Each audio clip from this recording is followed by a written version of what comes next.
All right, what's up, guys? Madison Podcast with New York's favorite British mortgage broker, your host to 99% of the time. I'd like to thank all 5 of my viewers, including my mother. Thank you, Mom. Love you, miss you, even though we spoke an hour ago. Today, we do have a very special guest, an absolute killer, and someone that takes this business very, very seriously. Rebecca, why don't you introduce yourself, who you're with, what you do, how you do it, and also where you do most of your business. Sure. Well, first of all, thank you for having me. I'm really excited to do this. It's an honor. Yeah. My name is Rebecca Romero. I am a real estate agent here in Long Island, New York. I am with Douglas Elliman. I've been with them going on 4 years. However, I started in real estate back in 2004. I wasn't as active as I am now. Right. Back then I was young, didn't really see the value of real estate. Not to mention, I also did lending because my in-house mortgage broker at the time also did mortgages. Right. So he taught me both sides of the business. Fast forward, I was doing it, but I really was more of a business owner since I wanted to own a restaurant. Oh, cool. And that didn't go through, but I ended up opening up a bakery instead. In 2016, I opened up my brick and mortar bakery in Great Neck. And I had that till COVID. And yeah, it's okay. It was a great experience. I have no regrets. What was it called? Donuts. Baked donuts. We were vegan, we were gluten-free, and it was a really great run. We were very popular. Well, I don't know if I told you, I grew up in Great Neck. Did you? After London. But I didn't live there while you had it open. I lived somewhere else. But that's funny. Yes. It's really funny. Yeah, actually. It was Great Neck. Yeah. I had a great deal at the time. The landlord was phenomenal, and it just made sense. So I did that.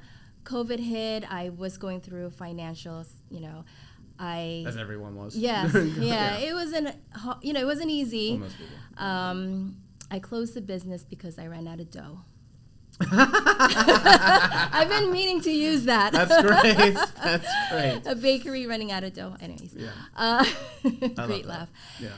So when I finally decided to dissolve the business, I realized, okay, I had to think, then what? And this is during the pandemic. Right. Did I want to go back into lending, or did I want to go back as a real estate agent? And I chose real estate. I like the flexibility. I love meeting people, touring homes, and putting the transaction together. So having both the lending experience background that I do in real estate. Do you feel it gives you an advantage? 100%. 1,000%. Let me correct that. Yeah. Yes. Okay. In what regard? Well, I'm able to have a conversation with them, especially if, let's say, somebody mentions I'm looking to buy a house. All right, let's talk about it. Why? What do you have going on?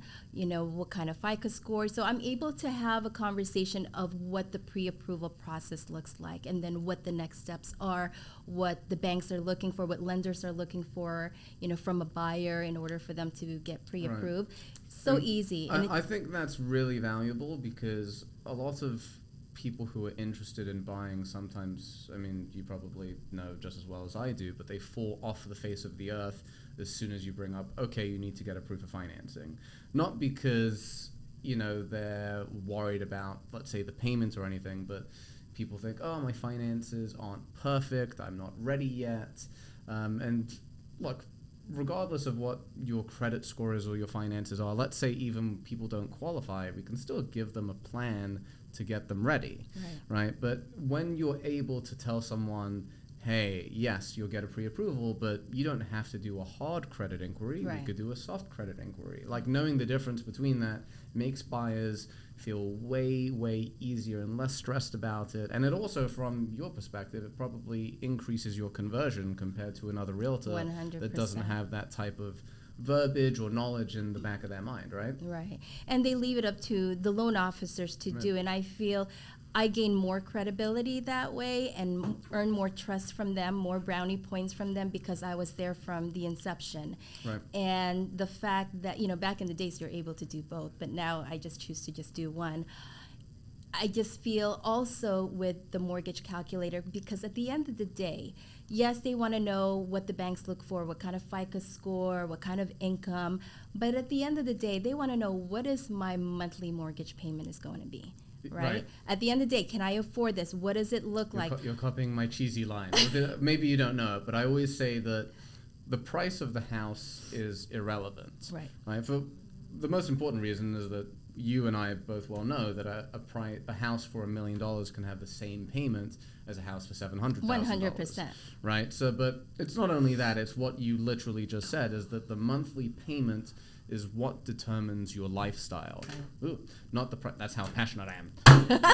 The monthly payment. But it's true, right? Yes. Because monthly cash flow, we're paid once a week or once a month, depending on what you do. So that's really what changes it. And it's really funny, Rebecca, that you say that you earn the brownie points with them, because essentially what you said was much more professional and well articulated than what I'm about to say. But what you basically said is that lenders don't really do their job, which is true. A lot of loan officers don't take the time to talk to a buyer about, they'll tell them, okay, you're approved for this much and this is the type of loan, but they won't dive into the two most important parts, which is, I would say, closing costs, or you could say cash to close or cash requirements, right? And monthly payments. And I'd say the reason why most loan officers don't do it is because they're scared of potentially losing the buyer. But you're more likely to lose the buyer by not being professional and telling them this information, right, as opposed to turning them into a shopper, because most people are decent, right, and knowledgeable, and they're open to learning new information. Will you scare some people off by talking about the stuff with them? Yeah, but they're not ready, right? They would have found out, right, once you get them into contract and back out anyway. You're doing literally everyone a disservice. So good note for loan officers, do your job so Rebecca doesn't have to do it for you. The extra work. I don't mind at all. I enjoy the process. I give them hypotheticals, and that excites them more than anything. We play around, I don't know if you saw, but I did a video where I kind of just show them, and I feel like every buyer should have access to that. It's, on the website. You can run scenarios, but obviously there's disclaimers, there's disclosures. This is not what you're going to get, the type of interest rate. You really have to go through the process, because we don't know what your credit is like. We're talking hypothetical. Right. So if hypothetical best case scenario, exactly. Not locked in, bait and switch. Exactly. But it gives you a generic idea what your monthly payment is. And at that point, you determine whether that fits your budget. Right. And if it doesn't, then we move on. And if it does, let's move on to the next step and start looking for that home. Rebecca, do you find that some people walk in to the home buying process with a certain monthly payment budget, and then after they see what's out there, they recalibrate it, whether they increase it or decrease it, or do you find that it kind of stays the same across the board? It's funny that you mentioned a moment ago that the perfect example, a monthly payment buying $1 million house is no different from buying a $700,000 home. I used that before because it's all contingent on what your down payment is, right? They don't see that that comparison. What I find people are so, as far as buyers, they're so caught up in the purchase price, and what they don't realize, even if, let's say, between the monthly payment, putting 20% down of a purchase price of $600,000 versus $650 could be a difference of $50, and vice versa with the interest rate. Even if an interest rate is a quarter or half a point, it could just really be minimal of a difference. So they're very stuck in their ways, and I firmly believe, and I'm glad coming from you, from a senior loan officer, an experienced senior loan officer, to say that loan officers are not doing a great job explaining and putting their shoe in a buyer's mind and perspective. And I get this opportunity to see that because I engage with them not only as a lending, background, wearing that hat, and as a real estate agent, because obviously the last thing I want to do as an agent is waste my time not knowing whether they are comfortable with those payments or not. But what I find, to answer your question directly, they're very stuck on just the purchase price and not really what their monthly payments are going to turn out to be. And again, that's really, it's on the loan officer. I think it's on you as well, because as a business person, you want to be all encompassing, and realtors are the center of the transaction, Yes. right? So what you say more or less goes, especially with a buyer, because they always look at you as mama or papa, essentially, right? So the monthly payment part, I mean, I'll say this for loan officers, right? I would estimate that about 90% of my clients that we close have at least 2-3 pre-approvals before they come to us from other lenders, or I'd say at least one, actually, maybe not 2 or 3. And sometimes, we win based on our rates are lower and the cost is lower, but honestly, it's not always about that. For most people, it's a matter of comfort and feel like you're dealing with a professional. So even if, for instance, another lender, let's say hypothetically, which is very rare, for a lender to be lower than me on cost, right, or whatever the case may be, the buyer will sometimes move forward with us just because they feel safer. The amount of, I don't know if you want to say paranoia or it's hard to come up with words here, but you could say buyer frustration level, because again, it's the biggest purchase of their entire life, and they don't know us, right? And the spectrum of professionals in this business is massive, right? You've got maybe, I don't know, 1% to 15% of the people in the business that like take it super seriously and have everything planned out from top to bottom for their clients, and then the rest of them are kind of just like going with the flow. Can I snag a deal here to pay my bills this month?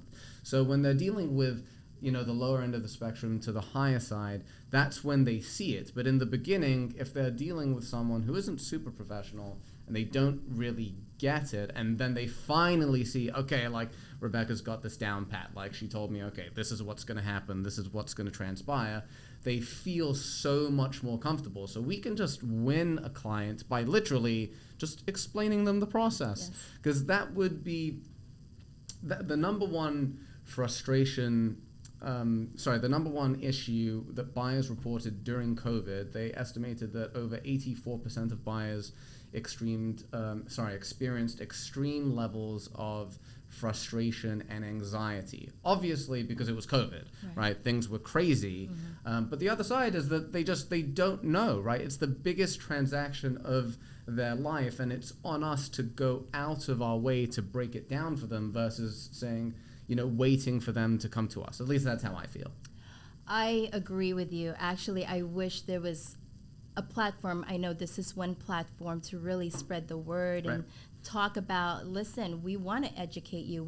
It's a very nerve-wracking experience for them, and they don't know whether they should trust you or, they don't know what the next steps are. They want to make sure that they're not being taken advantage of, right? I think that's what most buyers feel. As much as you're a very likable person, and I'm sure they would rather do business with you, but at the end of the day, there's still that trust factor in the back of their head, like, is this guy really just out to get me? Which they have every right to feel that way, given the history of the people in our business and what, 2008, it makes sense. Oof. Right. But I think one of, the bigger vision that I have is, which we can talk, sideline, this is one platform, this is one way, putting it out there, and then also having an in-person platform to meet these people, whether it's a home buying seminar. But I know some people are so close-minded on that because they feel like they don't need anybody, but then once they really are in it, they feel like, I need somebody, and I want somebody that I can trust, that is knowledgeable, that's really going to hold my hand and walk me through the next steps by step by step. And I'm trying to find ways to have a platform where we can get as many people to educate them. And I think there's nothing better than a special in-person touch of getting that information across.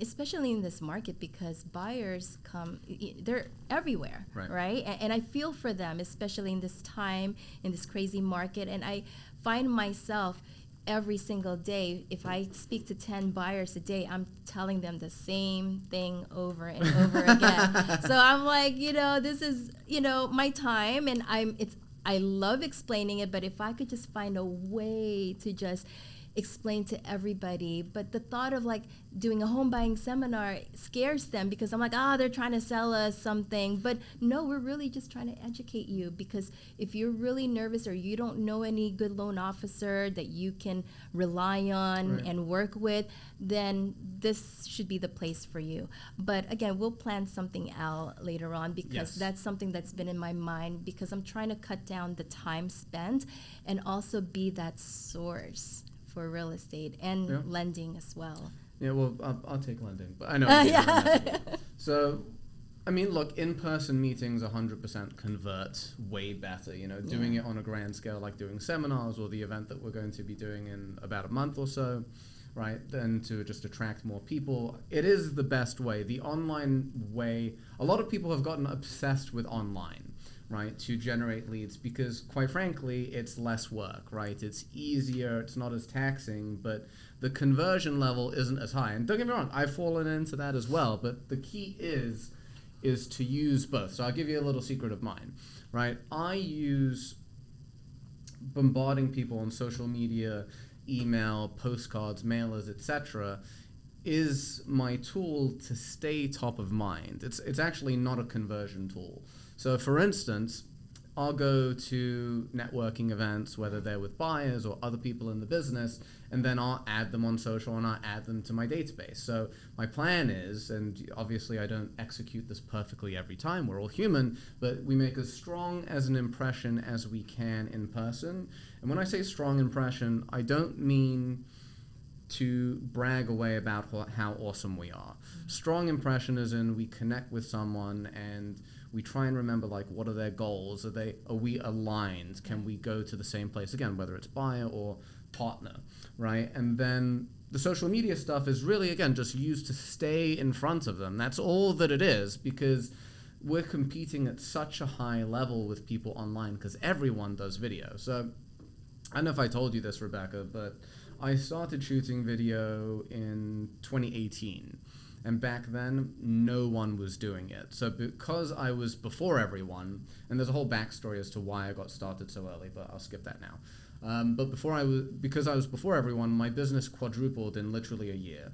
Right, I went from doing, I think, 36 loans that year to, which is respectable, to be fair. That's 3 loans a month. It's not bad. What was the platform that you used? It was Facebook and Instagram. Okay, all right, so that's great. And then the next year I did, I think, or over that course, I did about 130, 140 loans, which for me was amazing, right? It was absolutely incredible. Yes. So I think getting in early is key, but my point is it's so hard to get in early and be a pioneer. And of course you can, but you're competing with these people who take social media so seriously. And I'm not knocking that, because they generate business from it. It's cool, but to perform at that level, you have to be kind of like full time, right? You have to be obsessed and you have to follow every trend. So is competing on that level possible? Yes, but it's also really hard.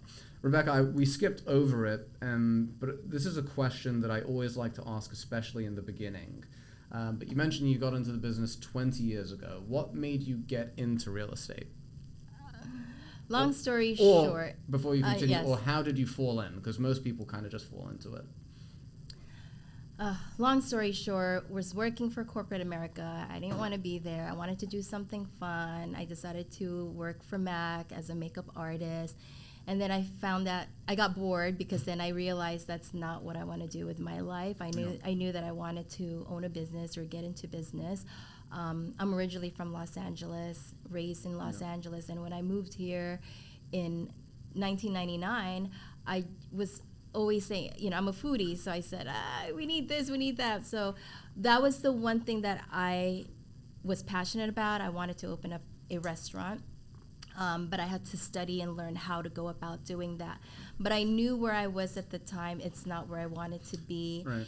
And I needed to do more for myself. I was in my early 20s. And one day I just picked up a book from Barnes & Noble, and I read across saying that the best type of business or investment you can do is get into real estate. Oh, cool. Never knew anything about real estate, but I inquired. I started researching. Decided to take my real estate license, and I remember graduating there after 2 weeks, and I'm like, oh my God, I'm going to be a millionaire. I'm going to be a millionaire. This sounds exciting.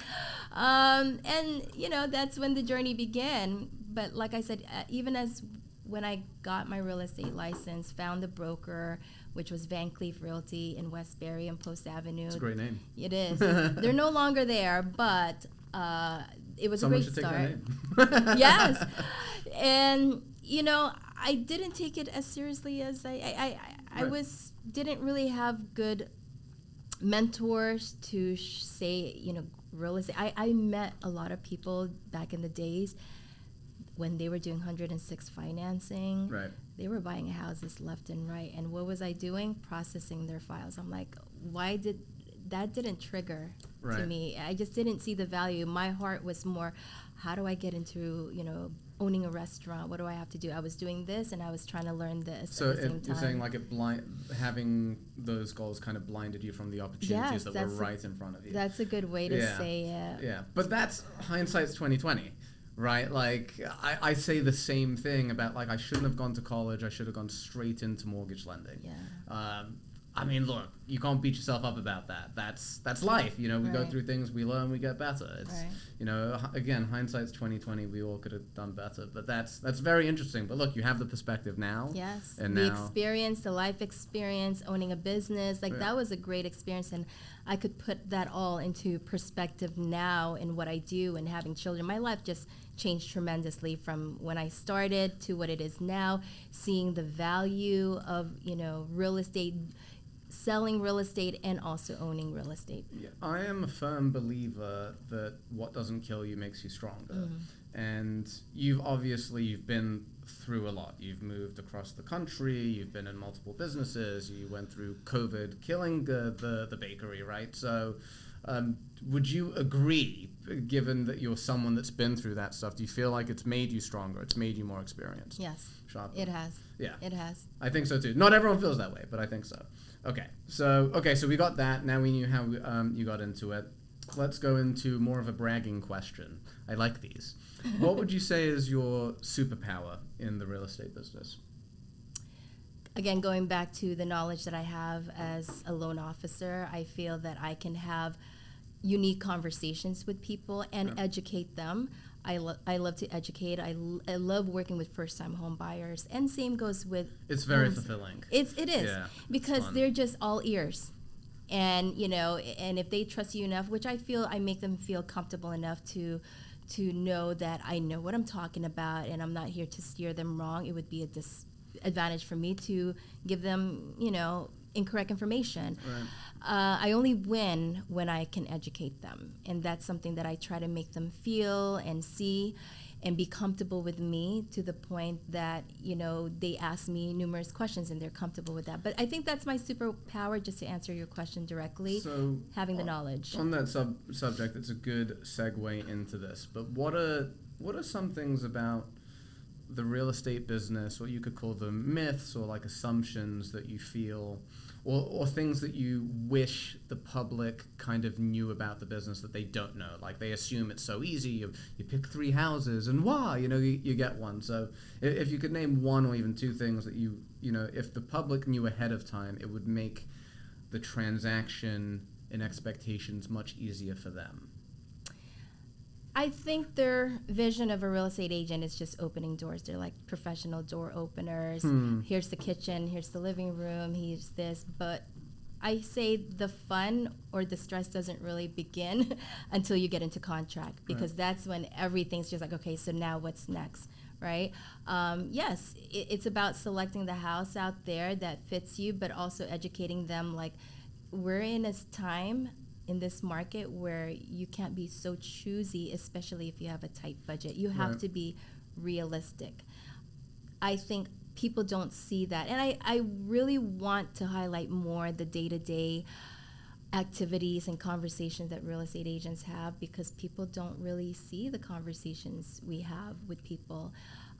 It's like you said earlier, we are the hub in every real estate transaction. We glue everything to pieces, between not trying to make the attorneys happy and the loan officer making sure that they it's going smoothly, and that we're there to assist, and we're not just there waiting for our paycheck. I think there's a lot that goes on in every transaction that people don't know.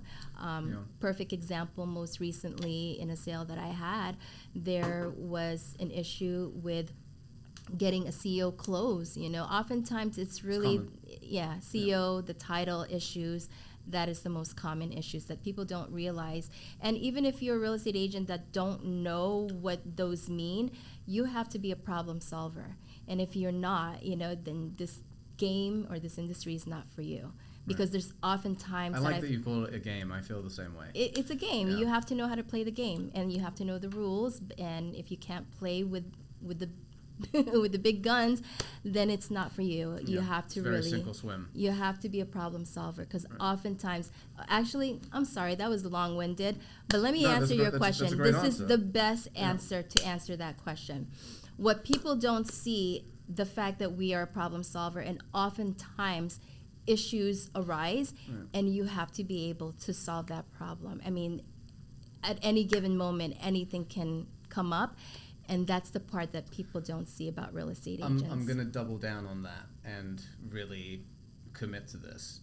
In New York, this is unique to New York because contracts here are dated for a longer period to close, right? But it is more common for there to be an issue on a transaction than it is common for there to not be an issue, right? And sometimes the issue is really small, sometimes it's really big, but there's always something that really comes up. Again, it's rare. Out of state, it's very different because all the transactions are stated for like a 3 to 4 week closing. So you don't really have time for things to go wrong. It's just like things happen, it moves quick, it's done. So, I mean, I would even say this, and it's part of like my or my initial consultation speech to a client, right? Is that I tell them, I do this for 2 reasons. One, because it separates myself from the average loan officer who pretends that everything's perfect. Yeah, I'm going to get you the best interest rate in the world. I'm going to get you 2% below market. On top of that, I'm also going to get you closed in 2 weeks, and nothing's going to go wrong. And like when you do that, you set yourself up and the client's a failure, right? So when I tell a client that, hey, look, New York real estate is the epitome of Murphy's Law, okay? Something will potentially go, maybe not wrong, but something will stress you out, and it's really just about how we react to it. If us as professionals go insane and we stress the client out to be like, the seller needs 2 days to close, it's the 2 more days to close, it's the end of the world, do this, do that, and be like, okay, look, it's, the seller needs 2 more days. It's unfortunate. We've tried everything to get the closing date pulled back, but they need these extra 2 days. They're going to react a little bit more calm than you freaking them out. So again, it preps the client to be like, okay, at one point, something may or may not go wrong, and I'll be ready for it. And 2, I'm dealing with a professional that isn't pretending like everything's going to be perfect. Okay, so it's literally you could say two birds with one stone, right? We build credibility by being realistic, and we also prep our clients for realism, which, look, 9 people out of 10 will appreciate it and will stay with you as a professional. There will be that 10% that will only work with the professional that essentially lies to them and tells them everything that they want to hear.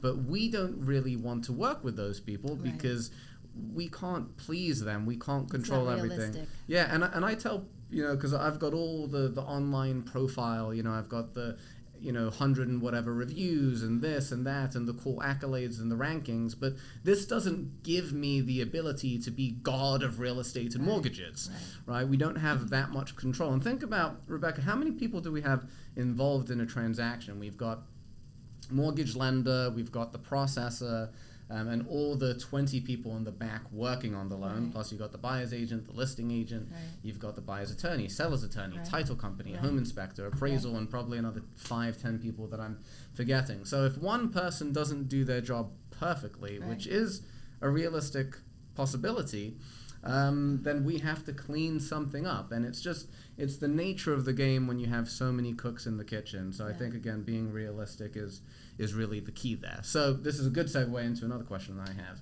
what would you say, or what/who is your ideal client? And you can't say everyone. You can't use that. No, I have the answer for that.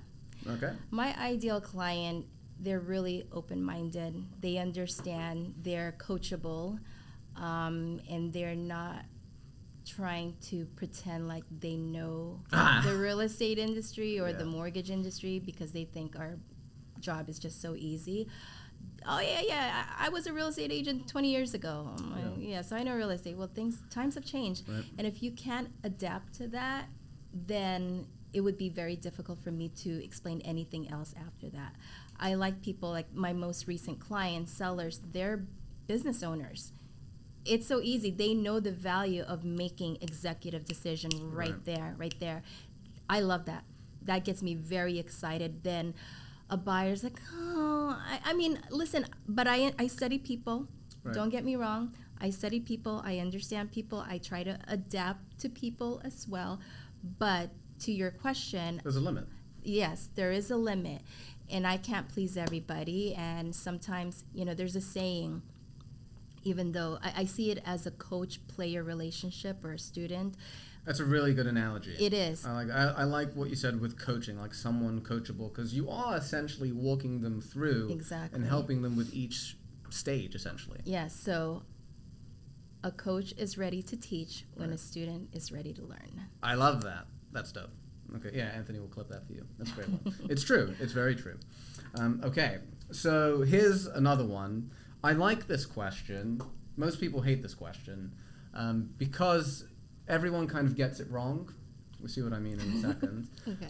But what are your predictions, and I know you don't have a crystal ball, neither do I, for how the market's going to transpire over, you could say, even up to the election or the next couple of years? How do you think it's going to go down? I'll give mine too to make it fun. What's my prediction? Just what's the nature of the market over the next year or so? I do believe the interest rate will drop. I don't know to how low, but I believe it'll drop. But to what we try to tell people, don't worry about the interest rate. If the rate is high, you refinance down the road.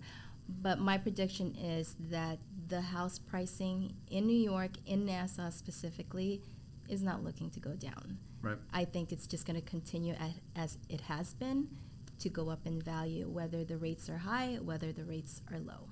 Yeah, I totally agree. And look, if rates go lower, this is a message that I try and say all the time, but people hate hearing it.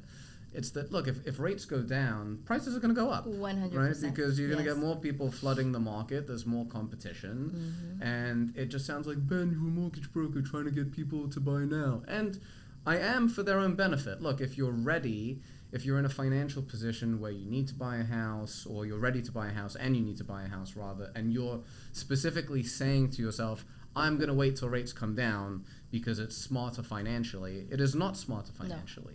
Because the prices are going to go up. Right. If you're waiting because of another reason, right, no problem. I respect that. Fine. You buy when you're ready. And I even say this to people in the business is a lot of people, salespeople in particular, we focus on trying to convince people to buy a house, and that is, or sell a house even, and that's really our ego talking. People don't buy or sell homes because Ben Lavender or Rebecca Romero told them to.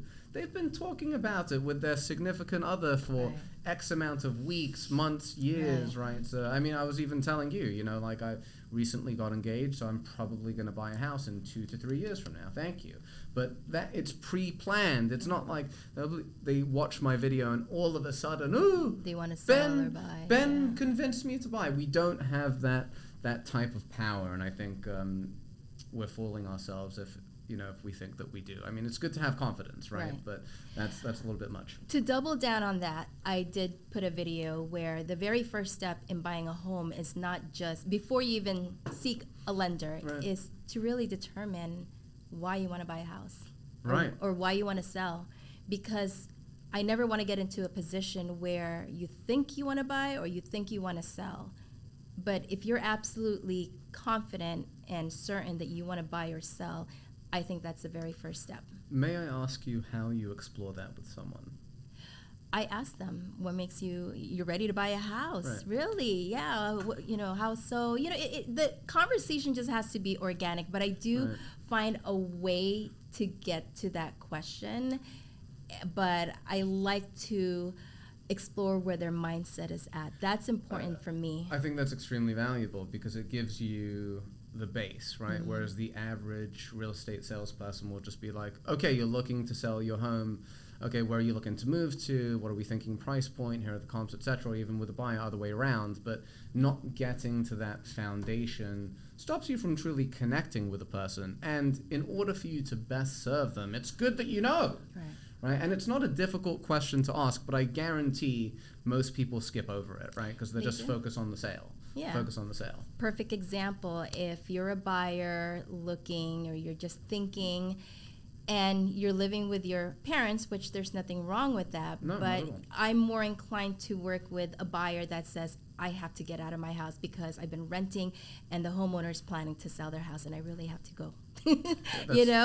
I'm more inclined to work with somebody than somebody that's like, I don't know if I want to buy. Maybe I will, maybe not now. I'm just flirting with the idea. Who knows? Yeah.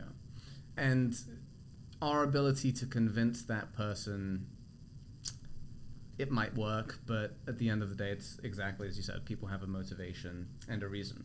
Okay, so I love that answer. Thank you for sharing that, by the way, because that's not even something that I've really thought about. Because, again, I'm on the lending side, so from when realtors tell me, like I'm going to do my consultation with them, I don't think I've actually met a realtor who's ever mentioned what you just mentioned, which maybe they do it anyway and they just don't tell me because I don't dive into people's businesses. I kind of stay in my lane, but I'm very happy that you answered that, Rebecca, so thank you.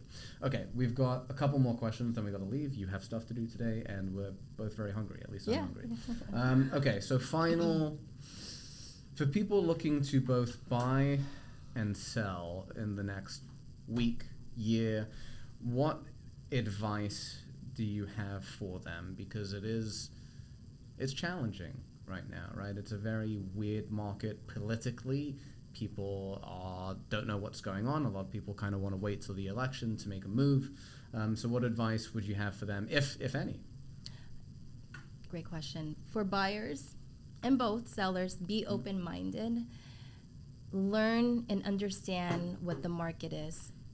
Depending on the market that you're looking to buy, understand what the inventory is like. How do you go about doing that? It's easy. Zillow, public records, just scope out how many houses are on the market.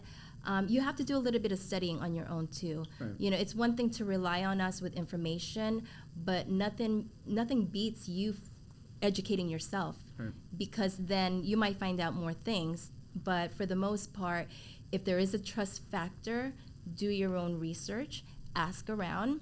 That's my biggest advice, because I can only educate you so much, but if there's no trust factor, you're going to have to learn the hard way. I'm going to butt in here. And keep in mind, there is a careful balance between knowing the market, educating yourself, because I do agree, they shouldn't rely on you entirely.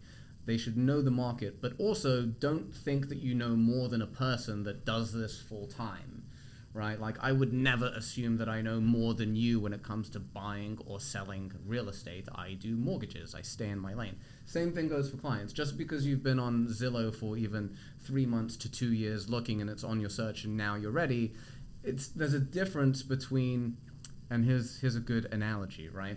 We were talking before about how generating business online on social is very different in person. Same thing when you're looking to buy or sell a house, right? It's one thing when you see it, the pictures online, and then you go and experience the market in person, not just physically viewing the homes, but also the process of negotiating, right, and getting your offers accepted and scheduling inspections and talking to lenders. It's not as you predict exactly. You may get some good information on Reddit here and there, but at the end of the day, working with a professional that you can trust that gives you good advice is absolutely key. So sorry to interrupt. No, that's okay. I thought that was good. And the reason why I say that advice, because I keep stats in my head.